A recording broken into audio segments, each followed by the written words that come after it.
Paulie Latino Slant. What's up, everybody? Let's do this. That's all I got.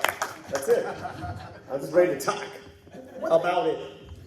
Let's talk about that mistletoe on your hat. I got a mistletoe on my hat. I took off the red feather. This is a very good. So he can kiss himself in the mirror. Yeah. So our franchise is dying. If so, what ones and why?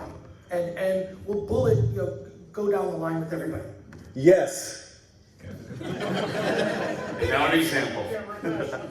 I mean, it should be like which ones aren't dead? Godzilla. And let me just say this. I was thinking about this. What are franchises? These are supposed to be movies that bring us together. Harry Potter, brings us together. Godzilla, Star Wars used to do that. Lord of the Rings. When I say us, just lovers of those lores. I mean, that's it. And it's just, to me, I'm just in shock. You go down the line. I think the latest one was Doctor Who. I just saw that one scene. I was like, I'm good. I'm not going to see it. We were very happy that we got to see Godzilla though the other night to kind of boost our spirits. I mean, I got to identify with a kamikaze pilot. No spoilers. Sorry guys, but he gets to redeem himself. Incredible human story as well as an incredible monster story. Yeah, I think, though, as you said, Godzilla, I think there's hope because I think Godzilla is a game changer, and we can talk more about that. But, I'll lay it lays the groundwork for maybe a 60s style James Bond, maybe some other ideas of drawing from the past as well as the present. Yes, franchises are dying. They're dying. There's a lot of reasons they're dying.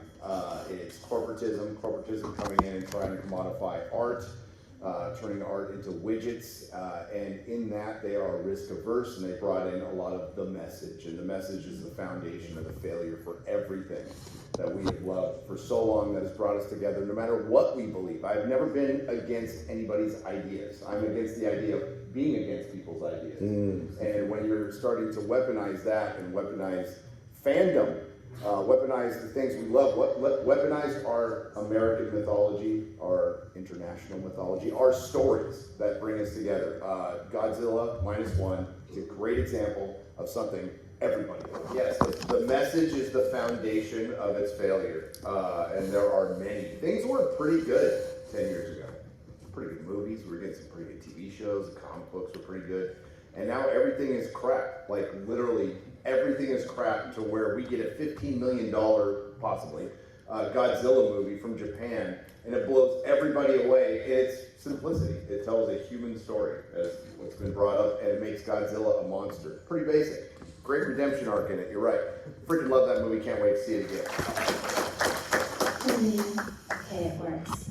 All right, to follow up that, one thing that I will say, which I found is very, very appalling, is the fact that people that are making movies aren't smart. Well, let me get to the point where we all know, but it was that meme that came around where it's like, name 10 books.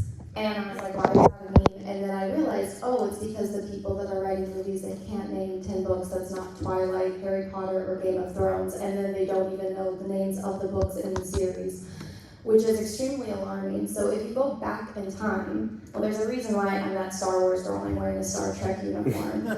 I've completely lost hope in Star Wars, which I still have hope in Star Trek, but if you want to do political commentary, there is a way to do it, and to do it right, and also to make it entertaining for people that might not agree with your ideology. And so if you go back to the books, there's a book called Animal Farm, which these people that are making movies haven't read, which is unfortunate. And that's political commentary, but it's done in an entertaining way. You don't have to agree with the messaging behind it, but it's still done intelligently. And so people that wrote stuff like Star Trek, Doctor Who, Star Wars, they went through hell. They grew up with parents that were born and lived through the Great Depression. They lived through World War II, so they had actual life experiences. Whereas people making movies and TV shows now, their life experience is that they got a tweet that went viral.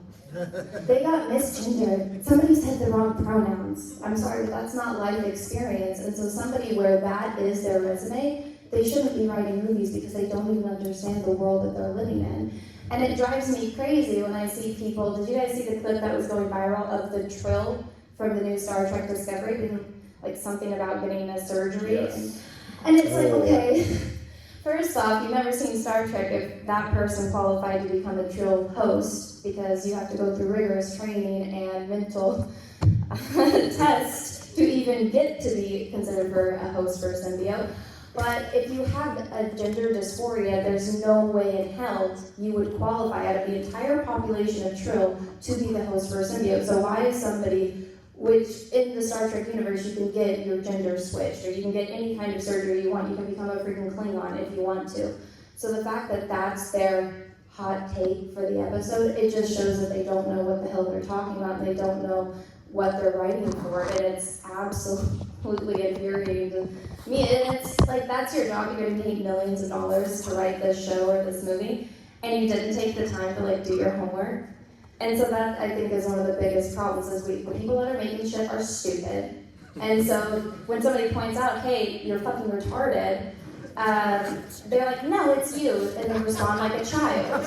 So, someone said Jenna Ortega really quick, right? Yeah. You know, when the writers, when God bless the writers, I mean, they were on strike, but they did vilify her on the picket line, which it's like, look, she took charge of something she believed in, which was the character Wednesday, working with Tim Burton. And if you paid attention to her interviews, it was always about that first.